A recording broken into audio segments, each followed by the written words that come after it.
காவேரி தனக்காக வரன் பாக்குறாளேன்னு கடுப்பான விஜய் இப்போ அதே பாணியில காவேரியோட கல்யாண பேச்ச கலைக்க ஒரு அதிரடி வேலையை செஞ்சிருக்காரு.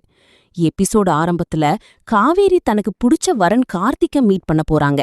கார்த்திக் ரொம்ப நல்லவரா தெரியறதுனால காவேரிக்கு அவரை ரொம்பவே புடிச்சு போகுது. ஆனா விஜய் காவேரி பார்த்த பொண்ணு ரம்யாவை தனக்கு பிடிக்கலைன்னு சொல்லிட்டு நேரா கார்த்திக் கிட்ட போறாரு. விஜய் சார் கார்த்திக் கிட்ட போய் நான் காவேரியோட கசின்னு அறிமுகப்படுத்திக்கிட்டு அவளை பத்தி இல்லாததும் பொல்லாததும் சொல்லி கார்த்திக்க பயமுறுத்துறாரு. காவேரி வெளிய பார்க்கதான் சாஃப்டா இருப்பா, ஆனா வீட்டுக்குள்ள அவ ஒரு பெரிய அடங்காப்பிடாரி. அவளை கல்யாணம் பண்ணிக்கிட்டா உன் வாழ்க்கை நரகமாயிடும்னு வத்தி வைக்கிறாரு. இத கார்த்திக் நம்பலைன்னு உடனே விஜய் இன்னும் ஒரு படி மேல போய் காவேரியோட அம்மாவுக்கே ஃபோன் போடுறாரு. அப்போ காவேரியோட அம்மாவும் விஜயோட பிளான் படி என் பொண்ணு ஒரு திமிரு பிடிச்சவ, பெத்த அம்மா பேச்சையே கேட்காதவ, புருஷன் பேச்சை எங்க கேட்க போறான்னு கார்த்திக் முன்னாடியே பேசுறாங்க.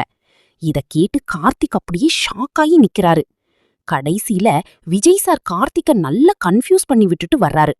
காவேரி வந்து கார்த்திக் உங்ககிட்ட ஏதோ பேசணும்னு சொல்றாருன்னு விஜய் கிட்ட சொல்லும்போது விஜய் மனசுக்குள்ள சிரிச்சுக்கிறாரு. கார்த்திக் இப்போ காவேரிய ரிஜெக்ட் பண்ண போறாரா? விஜயோட இந்த விளையாட்டு காவேரிக்கு தெரிய வரும்போது என்ன நடக்கும்? இதையெல்லாம் அடுத்தடுத்த எபிசோட்ல தான் பார்க்கணும். இந்த வீடியோ உங்களுக்கு பிடிச்சிருந்தா மறக்காம லைக் பண்ணுங்க. நம்ம